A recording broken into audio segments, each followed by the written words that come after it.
Assalamualaikum teman-teman, selamat berjumpa lagi dengan saya Abdurrahman dan masih tetap di channel Abdurrahman ya. Dan masih tetap juga mengupas tentang seputaran gangguan asam lambung dan anxiety psikosomatis. Nah, di season kali ini saya akan share video tentang sulit tidur untuk orang-orang yang terkena gangguan asam lambung dan anxiety psikosomatis. Nah, makanya bagi teman-teman yang sekarang sedang mengalami sulit tidur saat terkena gangguan asam lambung dan anxiety psikosomatis, tolong tonton videonya sampai habis, jangan di skip biar kalian nanti mengerti, biar kalian nanti paham. Dan ketika mengerti dan paham, kalian bisa menanganinya dengan mudah. Nah itu teman-teman ya. Nah makanya tolong tonton videonya sampai habis, jangan di skip. Dan kemudian seperti biasa ya, bagi teman-teman yang baru bergabung, kalau seandainya kalian mau bertanya tentang seputaran gangguan asam lambung dan anxiety psikosomatis, alangkah baiknya kalian tonton dulu video-video saya sebelumnya, karena untuk seputaran gangguan asam lambung dan anxiety psikosomatis semuanya sudah saya share ya. Dari mulai cerita saya yang terkena gangguan asam lambung dan anxiety psikosomatis, kemudian merasakan 1001 macam sensasi yang sangat tidak nyaman, itu sudah di-share teman-teman ya. Dan kemudian bagaimana cara menangani setiap sensasi yang hadir, itu juga sudah di-share. Nah makanya biar lebih jelas, biar lebih detail, alangkah baiknya kalian tonton dulu video-video saya sebelumnya. Nah itu teman-teman ya. Dan kemudian bagi teman-teman yang baru bergabung juga, seperti biasa juga, kalau seandainya kalian belum subscribe channelnya, mohon videonya itu di subscribe dulu.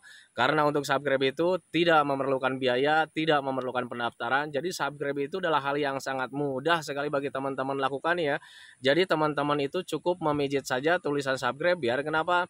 Jujur ya, biar videonya itu cepat berkembang dengan baik. Dan kalau seandainya videonya itu berkembang dengan baik, sudah barang tentu itu akan menambah semangat tersendiri buat saya untuk terus nge-share tentang seputaran gangguan asam lambung dan anxiety psikosomatis ini terhadap kalian. Kemudian yang lebih penting dan yang lebih utamanya, tekan juga tombol lonceng sama tombol like-nya ya. Biar kalian itu dapat notifikasi atau pemberitahuan video saya yang terbaru. Karena saya itu akan terus nge-share tentang seputaran gangguan asam lambung dan anxiety psikosomatis ini terhadap kalian, dengan tujuan semoga saja videonya itu menjadi wasilah atau jalan keluar bagi kalian yang sedang mengalami gangguan asam lambung dan anxiety psikosomatis hingga membaik ya, apalagi sampai sembuh total. Amin ya robbal alamin. Ya minimal hanya memberikan motivasi saja, atau lebih minimalnya lagi hanya sekedar menemani kalian yang sekarang sedang merasakan A, B, C, D-nya dari gangguan asam lambung dan anxiety psikosomatis. Nah itu teman-teman ya. Nah kembali lagi ke topik utama teman-teman ya. Untuk orang-orang yang terkena gangguan asam lambung dan anxiety psikosomatis, ada kalanya kita itu mengalami sulit tidur teman-teman ya. Dan ketika kita sulit tidur itu ya kadang kita itu menjadi parno ya. Kenapa nih gua nih sulit tidur nih? Nah itu teman-teman ya, sementara kita tahu sendiri bahwa tidur yang cukup di malam hari itu bisa membantu proses pemulihan dari gangguan asam lambung dan anxiety psikosomatis. Nah itu teman-teman ya. Nah tetapi sialnya ketika kita mau tidur itu agak sulit teman-teman ya. Mata udah dimeremin teman-teman ya, HP sudah dimatiin, TV sudah dimatiin, semuanya serba sudah dikontrol teman-teman ya.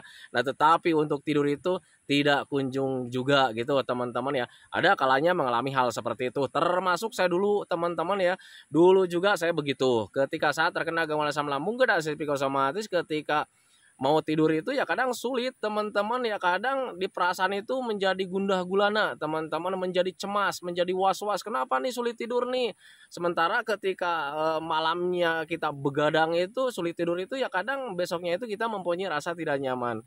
Nah itu teman-teman ya. Kemudian ada kalanya juga nih untuk orang yang terkena gangguan asam lambung dan psikosomatis kemudian bisa tidur nih jam 8 atau jam 9 atau jam 10 itu kadang kita sudah mulai bisa tidur ya.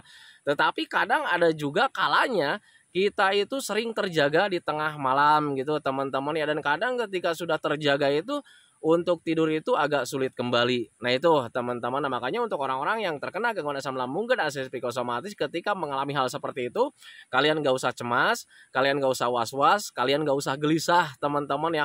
Orang yang terkena gangguan asam lambung dan psikosomatis ada kalanya mengalami hal seperti itu, tetapi itu tidak berbahaya juga teman-teman ya. Bisa ditangani dengan mudah kalau seandainya kita memahami apa yang sedang terjadi. Nah itu teman-teman ya. Nah, untuk orang-orang yang terkena gangguan asam lambung dan sensitif psikosomatis untuk sulit tidur itu biasanya dipicu dari pola pikir kita, teman-teman ya. Biasanya kita itu stres terhadap hal-hal yang tidak diinginkan. Kita itu terlalu banyak pikiran tentang hal-hal yang tidak diinginkan. Contoh kecil, ketika kita sedang terkena gangguan asam lambung dan sensitif psikosomatis, kita akan banyak sekali mengalami sensasi yang sangat tidak nyaman, teman-teman ya. Dan ketika mempunyai sensasi yang tidak nyaman, kadang pemikiran kita itu selalu berangan-angan atau terlalu berpikir terlalu jauh ya. Wah, ini jangan-jangan mendekati kematian. Wah, ini jangan-jangan gua besok mati nih. Nah, itu teman-teman. Jadi ketika kita stres terhadap hal-hal seperti itu, tubuh kita itu menjadi waspada, teman-teman. Dan ketika tubuh kita menjadi waspada, ya kita itu sulit tidur, teman-teman ya. Jadi ketika kita mau tidur itu agak sulit, teman-teman ya, karena kitanya waspada, teman-teman ya. Orang yang bisa tidur itu kalau seandainya kitanya rileks, teman-teman ya. Nah, tetapi sialnya untuk orang yang kena asam lambung dan sensitif psikosomatis, setiap harinya bahkan setiap menitnya itu nggak rileks, teman-teman ya. Nah, sehingga nanti bisa berpengaruh ke kualitas tidur kita, teman-teman ya. Tidur agak sulit, teman-teman ya. Walaupun misalkan kita sudah bisa tidur, kadang sering terjaga lagi. Dan ketika sudah terjaga karena memang pikiran dan tubuh kitanya itu sedang waspada, akhirnya kita itu sulit tidur lagi. Nah, itu teman-teman, nah, makanya pahami saja ke sana. Jadi untuk orang-orang yang terkena gangguan asam lambung dan sensitif psikosomatis, kalian nggak usah bingung, teman-teman ya. Untuk orang yang kena asam, kalau seandainya ada stres terhadap hal-hal yang tidak diinginkan, kalau seandainya ada banyak pikiran terhadap hal-hal yang tidak diinginkan, sudah pasti kita itu bakalan sulit tidur, teman-teman ya. Nah, sekarang solusinya gimana untuk orang-orang yang terkena gangguan asam lambung dan sensitif psikosomatis itu biar cepat tidur, teman-teman ya. Nah, biasanya alihkan pemikirannya, teman-teman ya. Biasanya orang-orang yang kena asam, bahkan untuk orang normal juga, kalau seandainya pikirannya itu selalu traveling kemana-mana nih, kita misalkan tidur nih ya, matanya dimermin, teman-teman ya. Tetapi kalau seandainya pikirannya itu selalu traveling kemana-mana, selalu jalan-jalan kemana-mana, itu pasti kita itu yang nggak rileks, teman-teman ya. Semakin waspada gitu, teman-teman. Apalagi untuk orang aslam ya, itu pikirannya itu ke hal-hal negatif ya, semakin waspada. Nah, itu teman-teman, makanya usahakan ketika mau tidur itu kalian hindari pemikiran-pemikiran yang negatif, teman-teman ya. Nah, tetapi sialnya nih untuk orang-orang yang kena aslam nih, untuk mengalihkan pikiran-pikiran negatif itu agak sulit, teman-teman. Jadi setiap harinya itu ya kadang setiap menitnya selalu berpikir tentang hal-hal negatif, teman-teman. Walaupun pikiran-pikiran negatif itu ya kadang tidak kita inginkan, teman-teman, tetapi hadir begitu saja. Nah, itu teman-teman ya, itu pengalaman saya dulu saat terkena gangguan asam lambung dan sensitif psikosomatis, tetapi bisa diakalin sebetulnya, teman-teman ya. Untuk saya pribadi dulu ketika mau tertidur itu, ketika mengalihkan pemikiran-pemikirannya itu biar tidak traveling ke arah-arah negatif, teman-teman ya, saya usahakan dulu itu mencoba mendengarkan audio relaksasi, teman-teman ya. Mendengarkan audio relaksasi banyak sekali itu di YouTube ya, audio-audio relaksasi. Kemudian pikirannya juga dialihkan dengan pergerakan, teman-teman ya. Pergerakannya apa? Saya fokuskan dengan baca wiridan, teman-teman. Saya baca basmalah, saya baca hamdalah, saya baca al-fatihah, teman-teman ya. Sebisa-bisanya, teman-teman ya, mencoba mendekatkan diri sama Allah Subhanahu wa taala.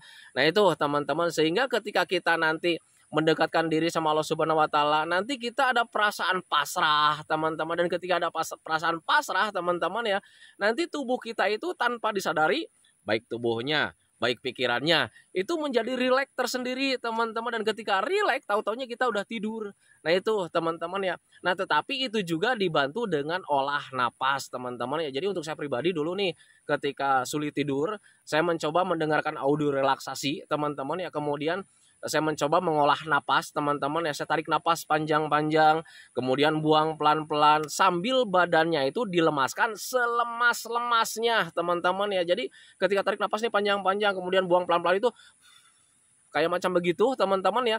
Itu badannya dilemaskan selemas-lemasnya, teman-teman ya, dipasrahkan, teman-teman ya. Lakukan itu secara berulang-ulang sampai kita itu benar-benar rileks, teman-teman ya. Dan ketika kita sudah rileks, teman-teman ya, biar pikirannya itu tidak selalu traveling ke hal-hal negatif, biar tidak waspada kembali tubuh dan pikiran kitanya, teman-teman ya. Saya mencoba dialihkan dengan pergerakan, yaitu baca-baca basmalah, baca hamdalah, baca al-fatihah, pokoknya wiridan sebisa-bisa mungkin teman-teman ya, mencoba mendekatkan diri sama Allah Subhanahu wa taala. Dan ketika kita wiridan teman-teman ya, kita fokus di wiridan teman-teman ya, mungkin tanpa disadari pemikiran-pemikiran negatifnya itu teralihkan teman-teman ya, dengan wiridan-wiridan, dengan mencoba mendekatkan diri sama Allah Subhanahu wa taala. Dan tahu-taunya kita itu sudah tertidur teman-teman, dan tahu-taunya kita itu bangun di pagi hari. Nah itu teman-teman, itu yang saya lakukan dulu saat terkena gangguan asam lambung dan asam psikosomatis. Tetapi ada kalanya nih ya, ada kalanya kita juga terjaga di tengah malam gitu teman-teman, dan sudah terjaga itu sulit kembali untuk tidur teman-teman ya. Nah ketika kita terjaga juga sama teman-teman ya, lakukan hal yang sama ketika kita mau tertidur teman-teman. Jadi ketika terjaga itu jangan langsung kita berpikir bahwa wah kita nih sedang sakit nih, wah ini sekarang kita sedang menderita nih, besok gimana nih ya, sensasinya hadir lagi nggak ya. Jangan seperti itu teman-teman ya. Jadi ketika kita tertidur, ketika kita terjaga nih teman-teman ya, kemudian kita itu teringat kembali dengan kita itu sedang sakit, cepat-cepat alihkan pemikiran kalian gitu teman-teman ya, dengan selalu menanamkan bahwa dalam pikiran kalian itu bahwa ini tidak akan apa-apa teman-teman, besok gue bakalan sembuh, besok gue bakalan membaik teman-teman ya, besok gue bakalan normal gitu teman-teman ya. Dengan kemudian langsung mendengarkan audio relaksasi kembali teman-teman ya. Lakukan hal yang di pertama itu ketika mau tertidur kembali ya teman-teman ya, tarik napas lagi teman-teman ya, buang pelan-pelan lagi, kemudian badannya dilemaskan lagi selemas-lemasnya, kemudian mendekatkan diri lagi sama Allah Subhanahu wa taala. Nah itu teman-teman, nanti ketika kalian rileks, nyaman gitu teman-teman ya, tanpa disadari tubuh kalian itu dan pikiran kalian itu tidak waspada, dan akhirnya kalian menjadi rileks dan kalian itu akhirnya tertidur kembali. Nah itu teman-teman, nah, makanya pahami saja ke sana. Nah kemudian untuk tertidur itu harus mulai dibiasakan teman-teman ya, dimulai dibiasakan itu di awal-awal malam, kalian biasakan kembali tidur-tidur gitu teman-teman ya, karena kadang pola tidur itu juga terpengaruh dari pola pembiasaan teman-teman ya.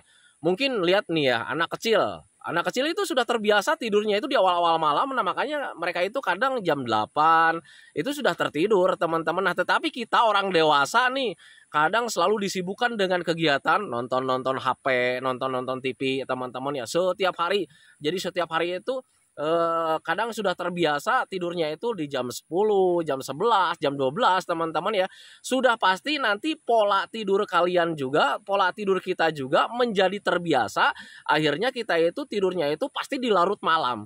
Nah itu teman-teman ya, karena pola tidur itu bisa terpengaruh dari apa yang telah kita biasakan teman-teman ya.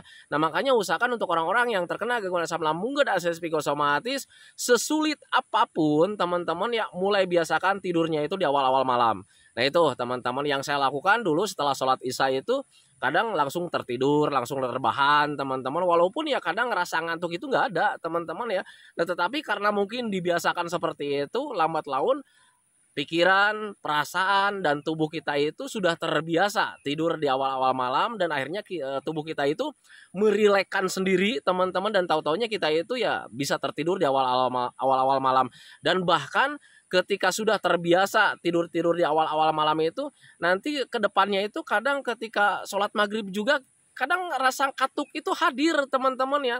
Lagi sholat maghrib, padahal belum waktunya jam tidur gitu teman-teman ya, kadang kita sudah nguap. Nah itu teman-teman ya, jadi ngantuknya itu sudah mulai hadir. Nah itu teman-teman, jadi saya teringat dengan pepatah mengatakan bahwa kita itu bisa karena terbiasa. Nah itu teman-teman, makanya usahakan bagi teman-teman yang belum bisa tidur di awal-awal malam, usahakan biasakan kembali sekarang itu di awal-awal malam, walaupun agak sulit teman-teman ya. Tetapi kalau misalnya kalian agak sulit, usahakan cari atau lakukan triknya dengan cara hal yang seperti tadi teman-teman ya, tarik napas panjang-panjang, kemudian buang pelan-pelan sambil badannya itu dilemaskan selemas-lemasnya. Dan ketika sudah lemas, sudah rileks, sudah nyaman teman-teman ya, alihkan pemikiran-pemikiran yang negatifnya itu, biar pemikiran kita itu tidak selalu traveling kemana-mana, dengan cara mendekatkan diri sama Allah Subhanahu wa taala. Kalau untuk saya pribadi dulu itu sering baca-baca wiridan teman-teman ya, baca basmalah, hamdalah, al-fatihah, pokoknya sebisa mungkin teman-teman ya. Dan ketika kita rileks, tahu-taunya kita udah tidur. Nah itu teman-teman, makanya pahami saja ke sana. Nah untuk orang-orang yang terkena gangguan asam lambung dan asam psikosomatis, Ketika kalian sulit tidur di malam hari, kemudian besoknya kalian mempunyai sensasi lemas, kurang gairah, kalian juga itu nggak usah takut, kalian nggak usah gelisah teman-teman ya. Orang yang tidurnya itu di malam harinya itu kurang cukup teman-teman ya, pasti nanti bisa berpengaruh ke kualitas hidup kita itu di siang harinya teman-teman, dan itu berlaku untuk semua orang teman-teman ya. Jangankan untuk orang-orang yang terkena gangguan asam lambung dan anestesi psikosomatis, orang normal saja kalau seandainya kurang tidur pasti dia itu kurang mood besoknya nih teman-teman ya, kurang mood, kurang semangat, kurang gairah teman-teman ya. Kadang ada perasaan lemah, letih, lesu, malas ngapa-ngapain. Nah itu teman-teman, makanya ketika orang yang terkena gangguan asam lambung dan psikosomatis kemudian tidur di malam harinya itu kurang bagus, kurang kurang sempurna gitu teman-teman ya. Ketika mempunyai sensasi seperti tadi gitu teman-teman ya, di siang harinya kalian gak usah cemas teman-teman. Biasanya untuk orang yang asam itu suka cemas ya ketika kalian mempunyai sensasi lemah, letih, lesu, kurang gairah gitu teman-teman ya. Ada apa lagi nih? Kenapa lagi nih gua nih? Kok gua begini? Wah, ini jangan-jangan nggak akan membaik nih. Padahal dia itu malamnya itu kurang tidur. Nah itu teman-teman, makanya untuk orang-orang yang kena asam ketika mempunyai sensasi seperti itu, usahakan ingat ya, apakah kita itu hari-hari ini, malam-malam ini tidurnya sudah bagus atau tidak. Kalau seandainya kurang bagus ya wajar sih sebetulnya teman-teman ya, kalau seandainya kalian mempunyai sensasi lemah, letih, lesu, kurang gairah, kurang mood, kurang semangat, malas ngapa-ngapain. Nah itu teman-teman, jadi jangan dibikin cemas, jangan dibikin gelisah, jangan pernah berpikir wah ini ada apa lagi nih, wah ini jangan-jangan gua itu tidak akan membaik selamanya nih. Jangan seperti itu teman-teman ya. Nanti ketika kalian selalu berpikir seperti itu, jangan-jangan ini gangguan bahaya, jangan-jangan ini pertanda kematian, malah akan tambah cemas kaliannya teman-teman. Dan ketika cemas hadir, sudah pasti ya sensasi yang lain-lain itu hadir teman-teman ya, kayak macam jantung berdebar lagi, keringat dingin di tangan hadir lagi, kemudian datang lagi seperti apa ya, seperti cemasnya mau hadir lagi gitu teman-teman, dan kemudian kelayangannya hadir lagi. Pokoknya semua rasa yang tidak nyaman dari sensasi cemas itu pasti hadir lagi. Nah itu teman-teman, dan ketika sudah sensasinya hadir gitu teman-teman ya, pasti dampaknya juga ada lagi teman-teman ya. Kayak macam apa ya, kita ketakutan pasti ada, kemudian lemah, letih, lesu pasti ada, kita kekurangan energi juga pasti ada teman-teman ya, lutut terasa lemah juga ada. Itu teman-teman, jadi dampak-dampak ketika sudah cemas hadir itu pasti ada lagi. Nah itu teman-teman, nah, makanya usahakan hindari cemasnya. Nah ketika kalian ingin menghindari cemas, usahakan pahami apa yang sedang terjadi, pahami apa yang sudah terjadi. Nah itu teman-teman ya, semuanya pahami. Salah satu contohnya ketika kalian kurang tidur di malam hari, kemudian besoknya pasti kalian mengalami lemah, letih, lesu, kemudian kurang gairah, kurang mood, kurang semangat, malas ngapa-ngapain. Nah itu pahami saja bahwa itu sebetulnya dampak ketika kita kurang tidur di malam hari. Nah itu teman-teman, jangan pernah berandai-andai, wah ini jangan-jangan gue mendekati kematian. Jangan teman-teman ya, nanti kalian itu tambah cemas, tambah takut. Nanti ketika cemas dan takutnya hadir gitu teman-teman ya, anxiety disordernya hadir, itu sensasi yang lain-lain hadir. Dan ketika sensasi yang lain-lain hadir, pasti dampaknya juga hadir yang lain-lainnya. Nah itu teman-teman, makanya pahami saja. Nah makanya untuk orang-orang yang terkena gangguan asam lambung dan anestesi psikosomatis, sangat wajib sekali memahami apa yang sedang terjadi teman-teman. Dan kebetulan kalau misalnya teman-teman itu, Pak saya itu sulit nih memahami apa yang sedang terjadi. Kalau seandainya kalian sulit memahami apa yang sudah terjadi teman-teman ya, kalian belajar masa bodoh saja teman-teman ya, masa bodoh tentang apa yang sedang terjadi teman-teman ya. Karena semua yang terjadi ketika saat terkena gangguan asam lambung dan anestesi psikosomatis itu tidak berbahaya teman-teman ya, itu hanya gangguan rumahan saja. Nah tetapi gangguan rumahan ini terasa sangat berat itu ya karena ada mental yang terganggu gitu teman-teman. Nah, makanya pahaminya ke sana gitu teman-teman. Jadi belajar masa bodoh saja. Yang penting kita sudah tahu bahwa gangguan asam lambung dan anestesi psikosomatis itu tidak berbahaya, hanya mengganggu saja, mengganggu terhadap kualitas hidup kita itu menjadi kurang produktif. Jangankan terhadap kualitas hidup kita menjadi kurang produktif teman-teman ya, untuk tidur saja itu menjadi terganggu teman-teman ya. Nah itu, nah makanya memahaminya ke sana. Jadi kalian harus selalu menanamkan dalam pikiran kalian untuk belajar masa bodohnya, pahami saja bahwa gangguan asam lambung dan anestesi psikosomatis itu tidak berbahaya, hanya mengganggu saja, mengganggu terhadap semuanya gitu teman-teman ya, pikirannya, perasaannya, badannya, sampai semuanya juga terganggu. Nah itu teman-teman, tetapi untuk berbahaya tidak. Kalau seandainya kalian masih meragukan juga kalau untuk gangguan asam lambung dan anestesi psikosomatis itu tidak berbahaya, coba Anda rasakan saat ini teman-teman ya. Ketika kalian sudah berbulan-bulan menghadapi sensasi yang sangat tidak nyaman gitu teman-teman ya, cemasnya sudah sering hadir, kemudian sensasi gangguan asam lambung dan asam psikosomatis sering gonta-ganti setiap harinya sering hadir juga gitu teman-teman ya. Apakah kalian sudah mati? Kan tidak teman-teman ya. Nah itu menjadi patokan buat kalian, ternyata gangguan asam lambung dan asam psikosomatis itu tidak berbahaya, hanya mengganggu saja. Nah itu teman-teman, nah, makanya pahami saja ke sana.